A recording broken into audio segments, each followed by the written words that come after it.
इसे ख्याल करना। शरीर तो बूढ़ा हो जाता है, वासना जवान ही बनी रहती।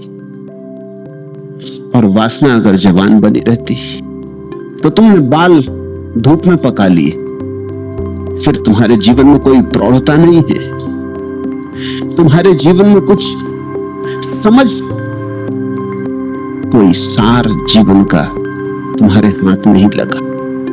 तुम बूढ़े तो हो गए, लेकिन बचकाने की बचकाने।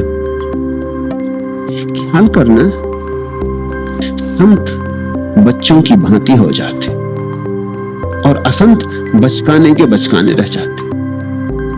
बचकानापन और बच्चों की भांति हो जाने का फर्क ख्याल में ले लेना। बचकानेपन का अर्थ है आदमी बढ़ा ही नहीं, और पुनः बच्चों जैसे हो जाने का अर्थ है आदमी इतना बढ़ा कि फिर सरल हो गया, कि जटिलता की व्यर्थता दिखाई पड़ती। तो बच्चों जैसा हो जाना तो बड़ा बहुमूल्य है, अमूल्य है, और बचकाने रह जाना बड़ा दुर्भाग्य है। बच्चों जैसे हो जाना तो सौभाग्य है, और बचकाने रह जाना बड़े से बड़ी दुर्भाग्य की दशा है।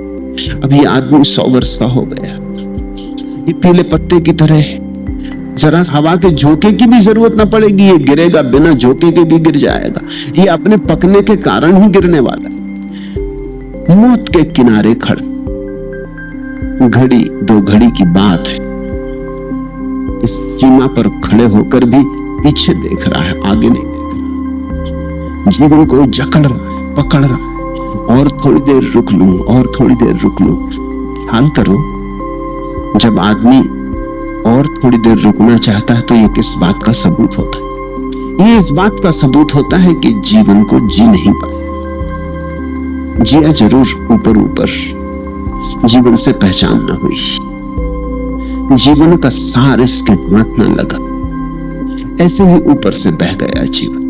अगर ठीक से जी लिया होता तो अब जीवन को ना पकड़ता, तो खुशी से छोड़ने को राजी हो जाता, धन्यवाद देता कि चलो ठीक हुआ, एक दुख स्वप्न समाप्त हुआ, एक व्यर्थ की दौड़ का अंत आ गया। और ये भविष्य की तरफ देखता, ये पीछे की तरफ लौट के नहीं देखता। जीवन को पकड़ने वाला आदमी सोचेगा मेरे बेटे, उनकी शादी करनी, उनके बेटों के बेटे, और तो पोते भी हो गए, और नाती, और सब, इनका क्या होगा? इतना धन कमाया, इसका क्या होगा? क्या करूंगा, क्या नहीं करूंगा? अभी ये मौत बीच में आ गई, अभी तो बहुत काम अधूरे पड़े। वो पीछे लौटता है और पीछे का फैलाव देखता है। स्वभावतः 100 साल में उसने हजारों बातें शुरू की और हजारों बातें अधूरी रह गई। कोई बात पूरी तो कभी होती नहीं, क्योंकि एक में से दूसरी निकल आती, दूसरी में से तीसरी निकल आती, और अधूरी ही रहती। तो 1000 काम अधूरे रह गए। वो चाहता थोड़ी देर और रुक जाता तो सब पूरा कर लेता, जैसे कि कोई कभी पूरा कर पाया है। वो आगे नहीं देखता, ऐसे रोते और जीतते ही मरता है।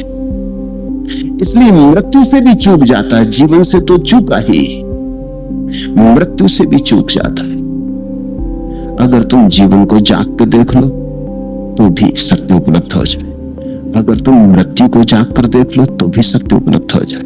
क्योंकि सत्य तो जाग कर देखने में उपलब्ध होता है, किस चीज के प्रति जागे इससे बहुत अंतर नहीं पड़ता।